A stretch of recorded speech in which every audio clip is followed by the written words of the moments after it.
All right, so let's get started with the Bias Plus report for week 15. And what we're going to take a look at here is the Bias Plus report and those that we got right. That we both got right, as a matter of fact. So this is a collective of the two that we got right. And then we'll look at the ones that the Bias got wrong, Bias Plus did not get, and the ones that you did not get. Yes, and we're almost mirror images on both. This week, which I'm not sure if that's good or bad, but it's hard to beat the bias, man. It's hard to beat the bias. And when I go with the bias a lot, I feel good about it, which I did. And they were all pretty decisive wins. So the bias did very well. I had no choice but to go with it because they were great picks. Well, let's take a quick look at what we have here in terms of the bias. And starting out with the Jets in Baltimore, the bias was had a Bias Plus score of 21.7, favoring the Baltimore Ravens. So let's just talk about that game for a hot minute, because it's Lamar. And Lamar is worthy right now of some additional, introspection in terms of him. And I'm hearing a lot of different things. The funny thing is I was listening to Showtime now, NFL? Inside the NFL? Yeah. Great show. And who's the receiver that wears the crazy hair dude? Brandon Marshall. Brandon actually kind of reflected. He's worried about Lamar getting hurt. He's worried about Lamar getting hurt. That's his only thing. But everybody else is just amazed at him. The thing I think was amazing to me about the game was when they switched gears and went from running it down their throat to just ripping deep passes on them. And it was like, we can do this. Let's see if we can do that. And it's almost like they're showing off. It's almost like, and again, I'll reflect back to the beginning of the season and the preseason when John Harbaugh said, what you see in the preseason is nothing like what you're going to see in the regular season. We have taken the entire offseason to construct an offense specifically for Lamar. And I went, we'll see. And guess what? We're seeing it. We're seeing it. I mean, when you really look at it right now, I mean, their tops and everything, we're going to go through the rankings on the net point, so you'll see where their rankings are. So, but to be quite honest with you, I just was amazed at how they went to that deep passing game on them and was so successful at it. Now, New England went in, they handled their business with Cincinnati, which the bias was calling for toward New England. That's good. Bucks Detroit, the Bucks went out on that. There's Jameis. Jameis broke an NFL record. He also has a broken thumb. And a broken record all at the same time. Amazing, isn't it? You can't say anything bad about Jameis. Well, you can say bad things about Jameis, especially if you're a Buccaneers fan, when he throws picks and you lose, okay? But from a personal perspective for him and from a fantasy perspective, the man is otherworldly this year. Nobody this year, other than Lamar, is basically guaranteed to get you a certain amount of yardage and a certain amount of touchdowns almost every single week, like clockwork, regardless of who they're playing. Something needs to be said about that. But from a fantasy perspective. From a fantasy perspective, and also from his personal perspective and his contract. Mm-hmm. Okay? Those are real numbers. They have a poor to middling running game at best, but they've won games and they've been in games simply because of Jameis Winston. First one in NFL history to throw for over 400 yards in 3 straight games or something of that nature. Yes. He had his career high against the Colts and then came right back and topped his career high the very next week. An amazing feat. We definitely just needed with a broken thumb on his throwing hand. With a broken thumb on his throwing hand. All right. Chicago, Green Bay. Green Bay handled their business with Chicago. I'm noticing that teams seem to be adopting a little more so that whole pistol quarterback run type thing. Talking about the Bears. Talking about the Bears. I'm talking about the Cowboys, the Rams. The Rams even ran it. I'm like, okay. Okay, I'm not surprised at the Rams, but yeah. Last week, I think we said, are these other teams looking at Lamar and looking at what the Ravens are getting away with? And they're like, we'll talk a little bit about how that changes the game, and what he's doing. But I'm beginning to see some emulation. Let's put it that way. It's copycat league. That's what we always say. Denver and KC, fun in the snow. Oh, yeah, that was a snowy game. I hope everybody out there who grabbed Drew Lock after he came out of his long season injury and looked really great his first game out and pretty good his second game out, and they grabbed him on fantasy. I warned you, don't play him last week. I warned you. I hope you didn't. I hope you didn't. Which is bringing up some questions about how improved the Chiefs' defense is.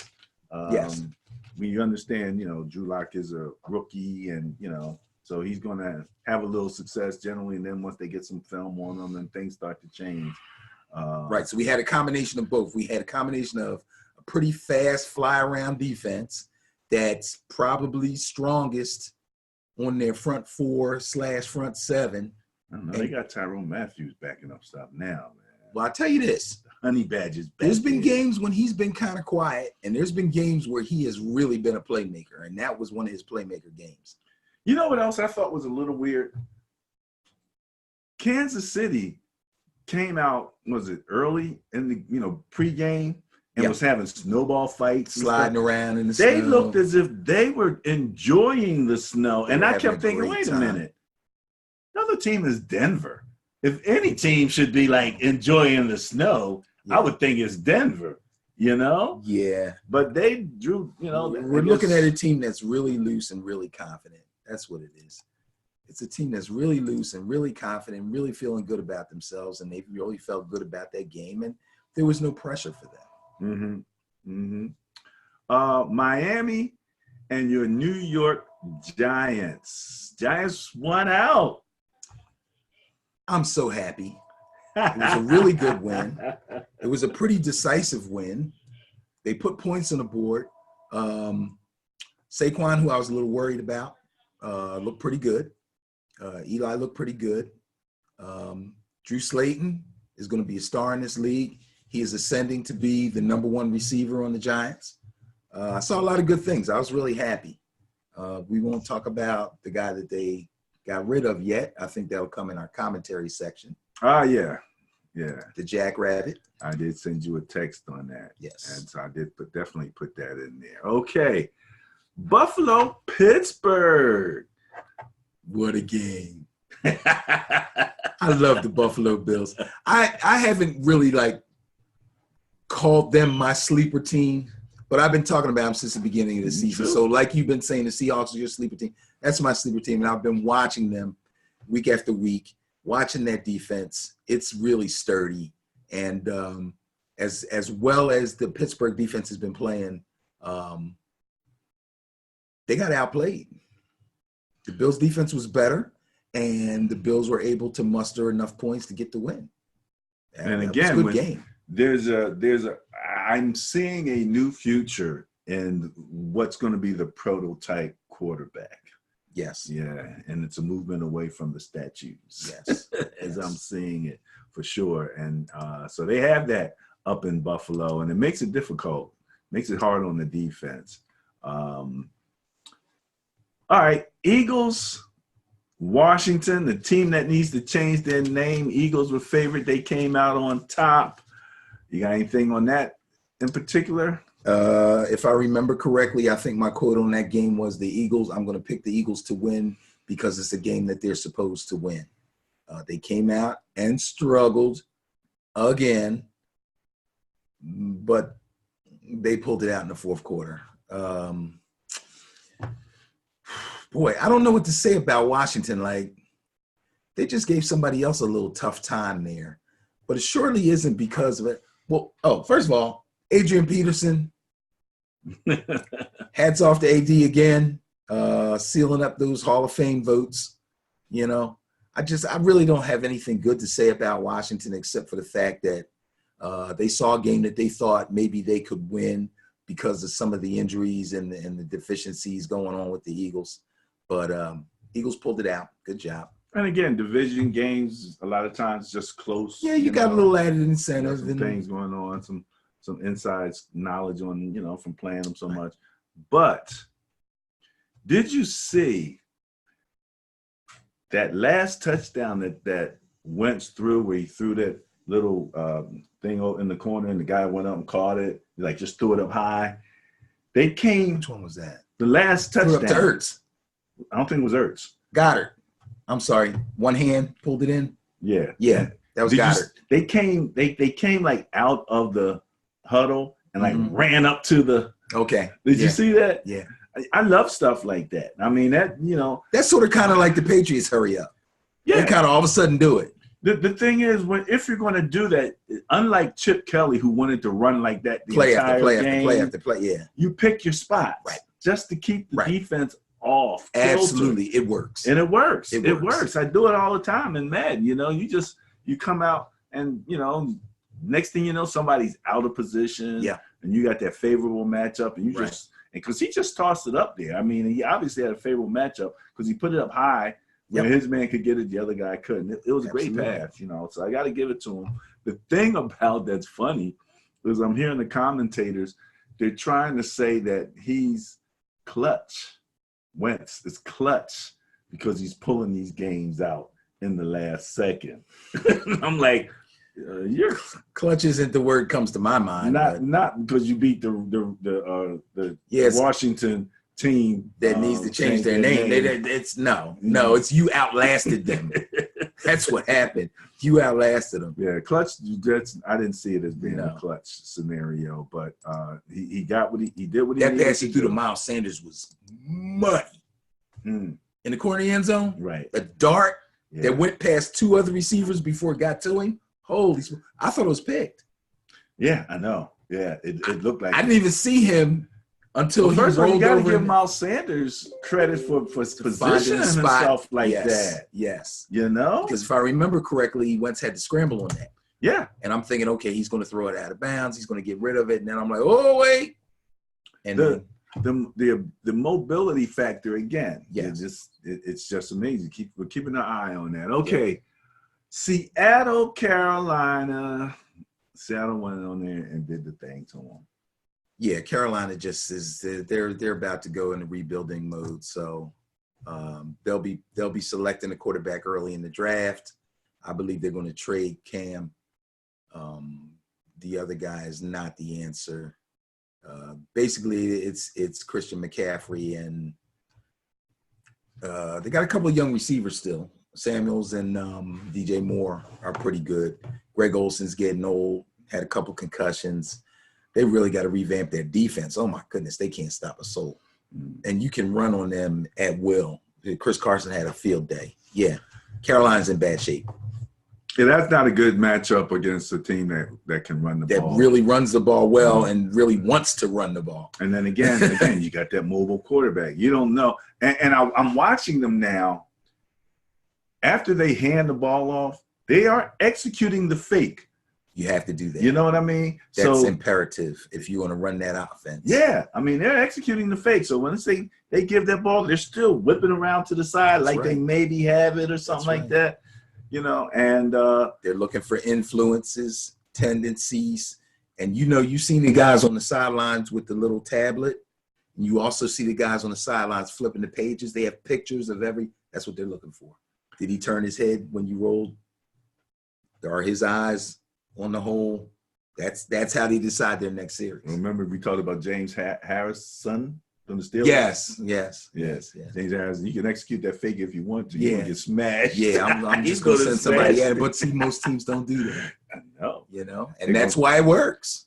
So we're going to see some adjustments. That's what they're talking about. We're going to talk about the Bills, we may Patriots, see some adjustments and whether or not the master, a coach there, can make the necessary adjustments when the Bills come to town. We're going to talk a little bit about that. Yeah. We got a few things to talk about with the old master. Oh boy, Minnesota and the Chargers. Oh, another classic collapse by the Chargers. Come on, man. I don't know what to say about them. Kudos to Minnesota. Kudos to Kirk Cousins. Kudos to Minnesota offense for continuing to roll even after Dalvin Cook went down. And then Madison had a little injury. And here they just tried another dude out there. I'm looking for Madison. I'm like, boom. Who's this? Who's Boom? Exactly. I'm looking for Madison. Because I've been talking Madison up the whole time. He hurt already. I tell you what, real quick fantasy note. You go to fantasy, if you got Dalvin Cook on your team, you're like, oh my God, I hope he's ready to play next week. It'll tell you right on several sites, CBS, Yahoo, ESPN, they all basically say the same thing. If you get a chance, get all three. Get the other two. If you got Cook, try to get Madison and Boom. Because this is the last game of the fantasy season for all intents and purposes. Okay. So it doesn't matter who else you got. If you got Cook and you're not sure, get the other ones, because when they start giving the inactive list before the games start, you'll know which one's playing. Because whichever one is playing is probably going to do well because the Vikings run the ball well. Okay. Not bad. What do we have here? Let's take a quick look. Colts. Oh, yeah. Jeez. All right. So we closed out the week on a historic note. Drew Brees, all right, moves up the all-time touchdown list. He is now what? He's two ahead of Peyton Manning. Two ahead of Peyton Manning with Tom Brady, I think 2 or 3 behind Peyton Manning. So the race is still on. And then the other thing that they, was not as much talked about was the completion percentage record that he broke. Yes. The one pass to the running back that he didn't complete. He was 29 for 30. 29 for 30. I mean, that's some dice and slice. But what's the mindset of the Colts? I mean, I'm like, at certain points you start to wonder, are they trying to enable the record or what are they doing out there? There were several key things that Booger McFarland, who was doing the game, commentating the game, said. First of all, I do not like Booger McFarland. They need to take him off of there. He's horrible. And he repeats himself continuously. But he did repeat a couple of things that I made actually sense. like Booger, so we don't agree on that. But one of them was the Colts are doing what they do best, because that's what they do best. Right. They're going to continue to run the ball, even though they're not having success, because that's what they do best. And as the score is getting away from them, it's like, what else are they going to do? They could go crazy and start throwing the ball around. No, then the score would have been worse. Brissett looks like crap right now. Well, he's just missing people that are wide open with really bad-looking passes. That's true. And I'm not sure what's going on with him because he came off of an injury, right? Yeah. And, if something changed, because he was looking way better earlier in the season. I mean, you had that whole – they were talking about, Brady and Garoppolo and Brissett, the three all coming out of the Patriots. Right. And they were doing so well. Right. He looked like crap, man. Well, he's missing open people. For the last few weeks, he's been missing his 2 most reliable guys and the guys that he has the most confidence in, which was Eric Ebron, the tight end, and T.Y. Hilton. Now, T.Y. Hilton came back, but he's not himself either. Yeah. So everybody's kind of nicked tough up at this particular point. But, I wasn't, that was a bit crazy. I was like, okay, Brissett, I'm looking for a little bit more from you than what you're giving us right now. So that was a bit crazy. Okay. You like Booker McFarland? Yeah, Booker's fine with me. Boring. I don't know. I don't care for him. At the very least, I think Booker kind of knows what he's talking about. Now he might, you know, his Yeah, but delivery when you're on is- television, you got to be somewhat interesting. It's fine with me. I don't even know what I'm doing, and I'm more interesting than him. At least to you, you are. At least to you. All right, what are we looking at here? All right, let me. Did we talk about this game? Yes. Okay. Let me. That's one of the games we both won, right? Yeah. Let me mention. This hurt my heart to have to name the Atlanta Falcons bias. Oh no, we didn't talk about this game. This was the of the week. Yeah. What the heck? So let's talk about this game a little bit. What the? Because we didn't get it right. That's why it's in the next list. It's on the other list, right? We haven't talked about it. But haven't talked about it. So you want to talk about it now? Because it was the bias buster. It was the bias bias that's actually buster. the last game I thought we were going to talk about. All but right, let's we can.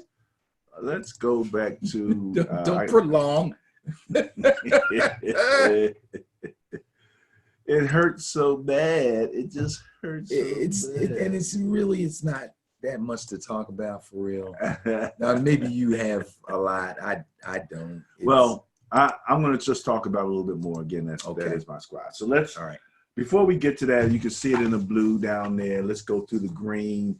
The green is where both the bias plus and Ben did not quite get it together there. Didn't quite. And again, that's what we talk about matchups. So when we looked at last week, the Tennessee had the bias plus score 4.7. I was really thinking Tennessee was going to get this done, man. Like they would, and Houston just was so up and down lately. I mean, they win but then boom, they come out. You tell me. Yeah, we talked earlier. I think what you're going to find as we go through these particular games is a recurring theme of supposedly hot team against supposedly shaky team. And that's what we had in this situation where the Texans were kind of up and down and we're going Deshaun, and then he doesn't come through and they lose and we go, hey, what's going on? I blamed it on the defense and somewhat on the running game. Meanwhile, the Titans are chugging along. I'm loving them. I'm loving the uniforms. I'm loving Tannehill. I'm loving Derrick Henry. I'm going Tennessee crazy. Oh, they're going to bump somebody from the playoffs. And then this happens. Basically, what happened was Deshaun came out and jumped on them early, kind of threw them off their rhythm a little bit. I mean, he only threw for 243 yards. He completed 19 passes, but 2 of them were for touchdowns. He also threw 2 pretty bad interceptions. Both of them were in the red zone, too. Otherwise, they blow the Titans out. Simply because they got on them early, but the 2 turnovers and so a little bit of stumbling, bumbling play there. And the next thing you know, here comes Tannehill trying to bring them back and almost did. So, because he threw for 2 and ran 1 in and almost brought him back. So it turned out to be a really good game. But yeah, we lost that one because we fell for the old hot team against the stumbling team thing, and it's the NFL, baby. Let me tell you,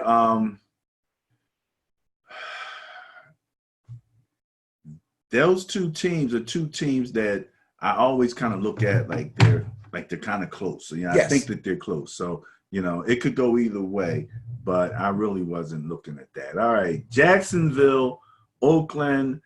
The bias plus actually had that as a tie, so I took it as a loss. I put it in the loss column because there's no way to win on the bias unless they tied, and that probability was really low. But Oakland, Jacksonville. There's also no way of losing if they tied. So it's very noble of you to take that as a loss. Thank you, kind sir. Okay, and because it was a tie, and I kind of felt strongly that they were close enough to be in a tie, not only statistically, but in my mind, I went with the Raiders. because it was the last game in the black hole.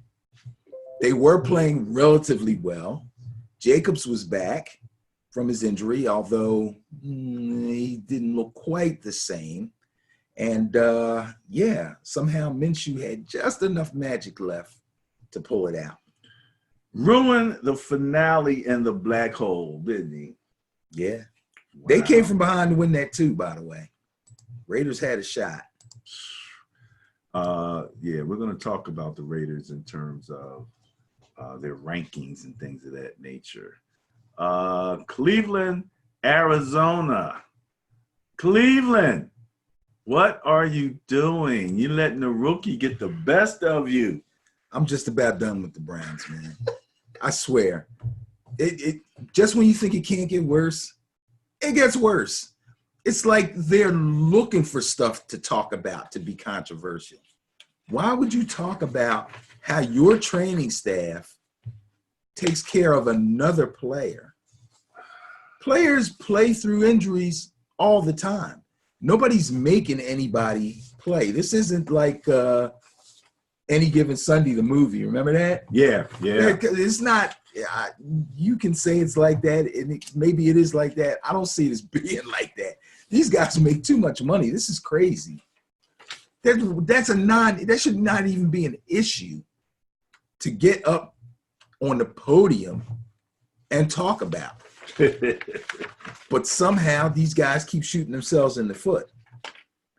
Not to mention, Kyler Murray only ran 8 times. He got 56 yards, but he was dazzling as usual. He threw for a touchdown. He only had 1 turnover. Good game for him. And Kenyon Drake will probably, he's pushing Dave Johnson for the starting running back job going into next year. Especially if he can stay healthy, because David Johnson cannot stay healthy. Exactly. He cannot stay healthy. Exactly. They unleashed Kenyon Drake on my Niners at Boy, that did game. And the Niners are like, who's this guy? Well, he caught them by surprise. Yeah, that's what I'm saying. Yeah. Oh, he came from Miami. Yeah. Right. Exactly. Running by people, and it's like, holy mackerel. All right, speaking of my Niners, all right. You go into Atlanta, and you're one of the largest bias plus scores of the weekend. We already said Atlanta was the type of team that wins against teams that they absolutely should not win against. But let's face it, they have Julio. They've got a top offensive weapon, and every once in a while he's gonna get his thing done. Go ahead. You tell me what you want to say about the game. It's not like they hadn't done it before. They beat the Saints. They beat good teams. But they had so few. Well, they got 4 wins, 5 tops. It's like, these are flukes. This can't happen. Then they come up to play San Francisco 49ers. I'm going, not today. Not going to happen. I think I could be wrong, obviously.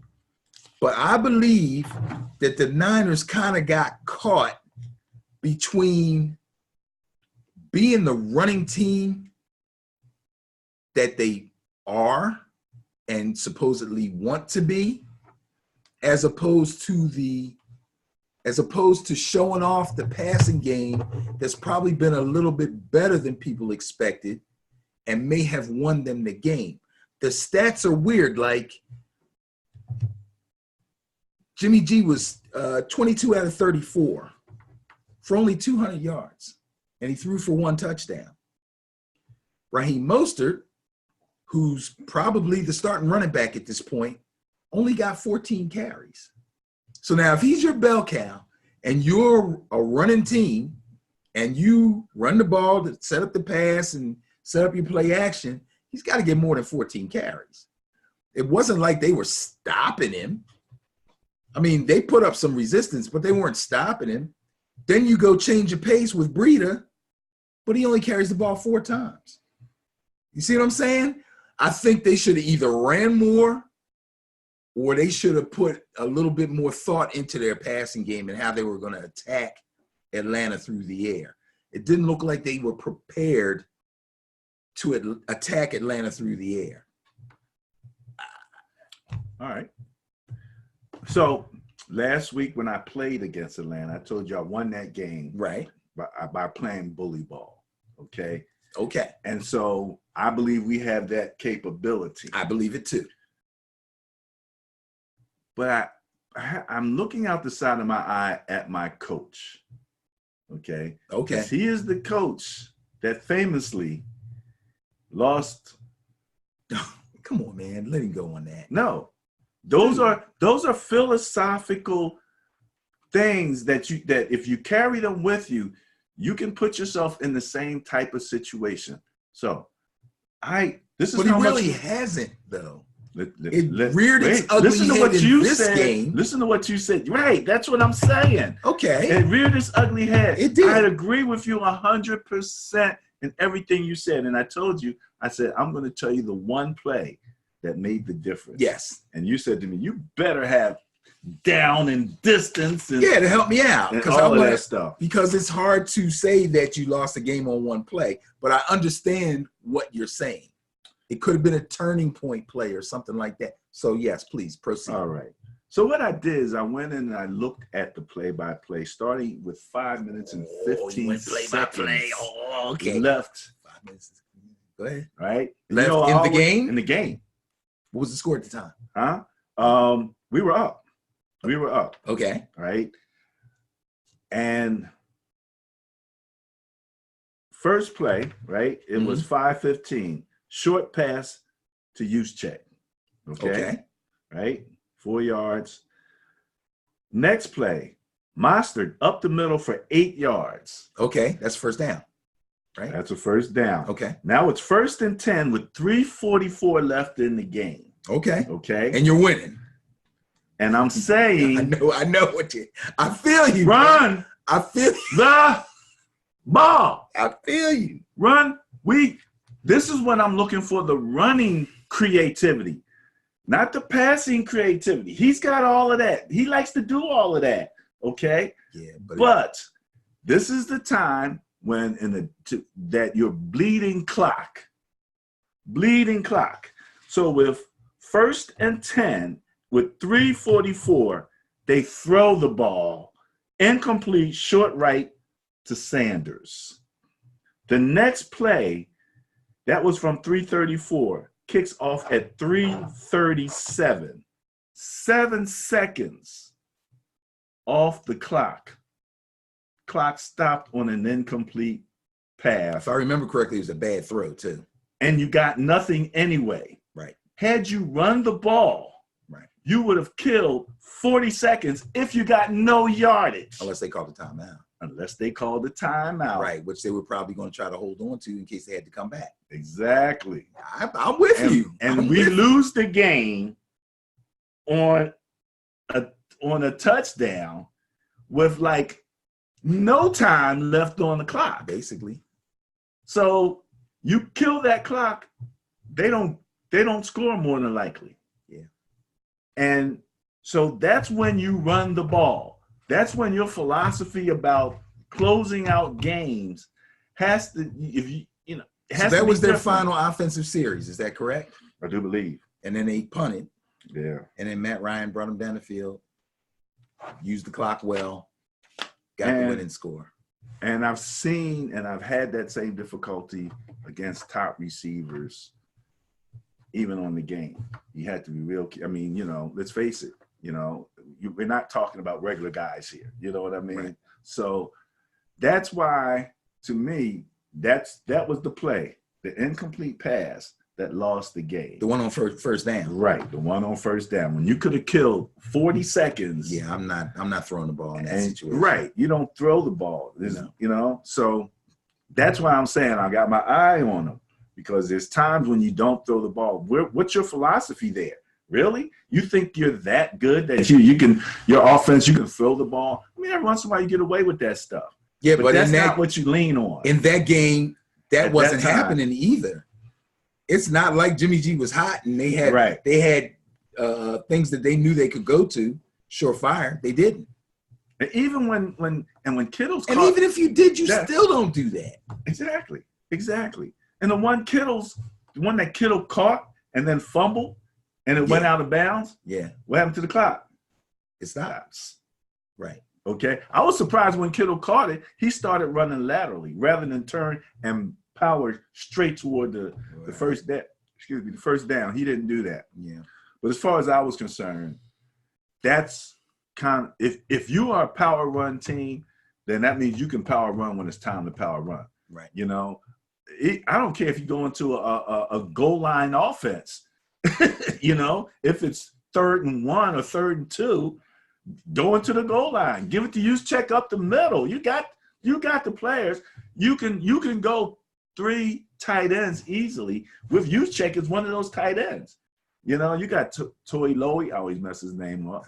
You know, Selleck, of course, you have Kittles. Yeah. And you got use check and Kittles could be 2 tight ends right there. Easily. You know what I'm saying? So you have the people to or you run just this put him ball back there fullback and just pound it. and just pound because number one, there's only a few minutes left in the game. You want to keep the clock moving. If they use their timeouts and they finally stop you, now when you punt the ball back to them, they have no timeouts. There's no timeouts. And you've drained the clock. Right. So now they got to play against you, the score, and the clock. Basically, they got the ball. All they had to do was play against you and the clock.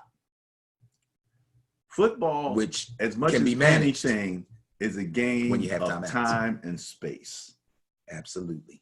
Time and space. And you play both of those scenarios. Yep. Okay. We didn't talk real quick, but we'll save this for the commentary about the to defer or to kick. We've had plenty of those conversations in the past coming from Madden, which I think was hilarious in and of itself. Yeah, but our discussions were about do you or don't you. This was a blunder on Dak's part, and the refs let him get away with it. I've seen this in our flag league. Oh, really? And I detested it and complained about it. But I'm like, okay. When you say this in your flag league, what do you mean this? You flip the coin. Okay. You win the toss. Right. And then you say, we'll kick off. Okay. Once you say you will, yes. And that's what he did. Right. But I hear that he changed it and tried to go back. Yeah, because the ref was going, yeah, that's right. What'd you say? You sure you want it? So you really mean until he finally said the word defer. Right. Come on, man. And then he chose you know something? To kick off. And this actually ties back into my Niner game. Right. I asked this question. So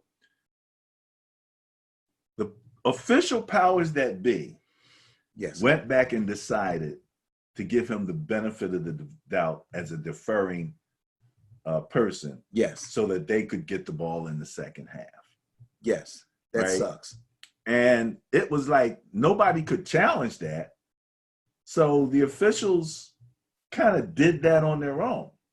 Somehow, pretty much. They decided. Unless somebody gave them the word from up top or something. So I asked the question with my Niners. When Julio caught the ball at the goal line. Yes. They did not call touchdown. They didn't? No. He was stopped short of the goal. That was the call on the field. That was the call on the field. Okay. And I'm saying, okay, had it been a touchdown, you would have an automatic review. Right. But it wasn't a touchdown. Right. What the hell are we reviewing it for? Did Atlanta challenge it? No. This came down from the booth. I'm like, why are you challenging Don't it? they have the right to do that, though, if they want to? I'm sure. I guess they do. They did it. I guess they did it. I'm like, I have to double check that, but I think I've heard something along those lines. They have that right. Where the refs can get a booth review if they wish. If they wish. If they think maybe. You called it no touchdown. That's what I'm saying. You called it no touchdown. That's what I'm saying. You called no touchdown on the field, so that means it has to be irrefutable evidence, except nobody asked for irrefutable evidence. Y'all just decided to check on your own. Yeah. Yeah. Okay. All right. We got one more game. Which game was it? Rams Cowboys. Yes. Rams Cowboys. Okay. that was my intriguing game of the week.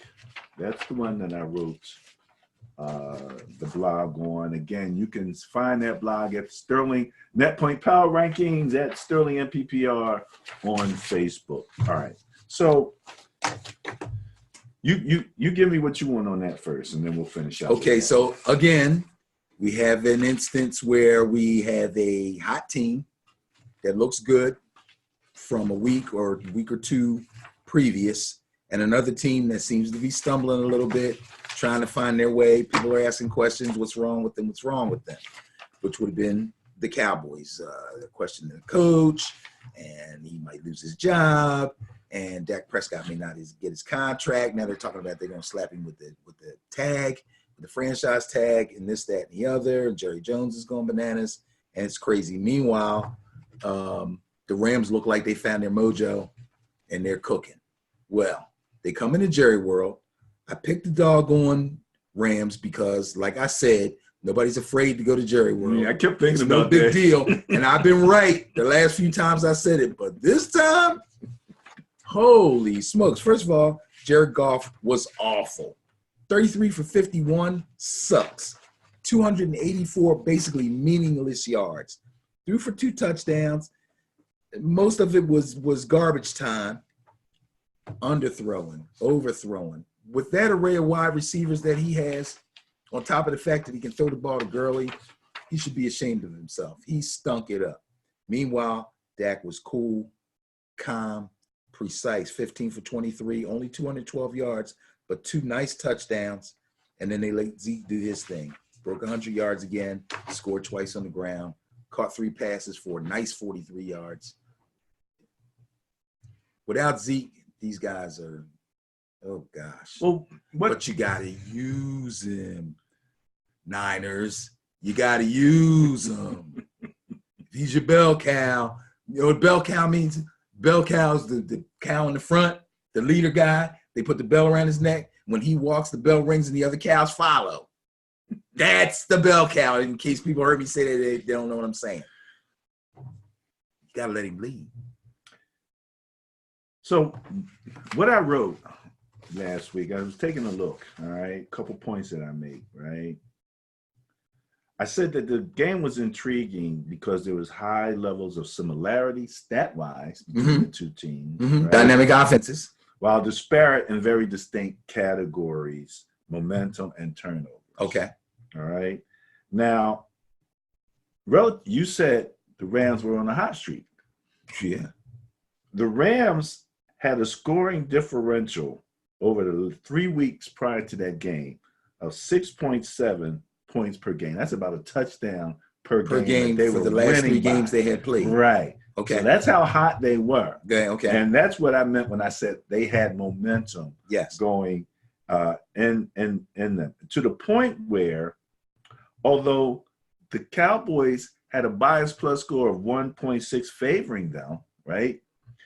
If you looked at the net point difference, right, the 3 weeks versus the season, okay, the 3 weeks, the Rams were 8.6, okay, right? And so if you subtracted that from the 1.6, there's a 7 net point differential between the week or the last 3 weeks and the season. And the entire season. Right, and the 3 seasons. So I'm looking at it like, okay, what's going to happen here? I noticed that the Cowboys were first in yards, but 9th in scoring. So I'm like, okay, what does that mean, you know, relative to them? And their defense was 12th in points allowed. But again, all the attention to all of their challenges was being focused on the offense. Right. So I was a little surprised. You were right. The Rams, 33%. And I look at turnover downs. On 3rd down, 50% on 4th down. They actually went for it. Okay. And the Cowboys were 54% on 3rd down and 100%, on 3rd and 100% on 4th. Mm-hmm. So on turnover downs, they were, and then what happened when they got that interception and they were given really favorable field position, that's when they're handing it off to Zeke. Right. You know, and Zeke's tunneling into the end zone. And, and they looked up, it was 28-3 by the end of the half. So it kind of, you know, threw them completely out of whack there. They got you know, bum rush kind of but I was surprised. I thought it was going to be a closer game. Mm-hmm. You know, I thought, and I did see. We talked about the Cowboys' use of the option. We didn't, I might have mentioned it. I saw them going into pistol formations Yes. from other formations. So they might come out in a single back, then they were shifting into a pistol. Okay. And then they even ran some options because I'm looking at Dak. He's handing the ball off, and then he's running around the side. I'm going, he's putting a lot of energy into that fake there, you know what I mean? Yeah. But then eventually he kept it. Yep. You know, and that's what happens in those turnover downs. When now all of a sudden, that's where your creativity in your run games come from. Right. You might only need 2 yards. You fake that thing off to Zeke, and then, you're reading that end coming down, you can get 2 yards. Sure. He got a really good first down, 4th down. He tunneled, Dak did, for a first down. Really nice, got up under everybody, and so he played a pretty complete game. Yeah. He played a pretty complete game. I like their formation changes. I like his mobility that he showed. And Goff, when they did try to run Goff on an option play, and he got stuffed. So they were reaching into their bag of tricks also to try to come through with something, but it was too little, too late. And now whatever they're feeling, we're going to talk about in the next segment of the Bias Plus report. Because I'm sure as they come up against now my Niners, we're talking division games. We're really going to close out this coming weekend, and then the weekend after that with some serious division contests, which are going to affect seeding big time. Yeah, I'm glad it's going to come down to that because, week 17 teams rest people. But I think there's enough intrigue still left in the season to make week 17 pretty good. But I'm getting ahead of myself. All right. Hang around before we do the Bias Plus report for upcoming week and 16.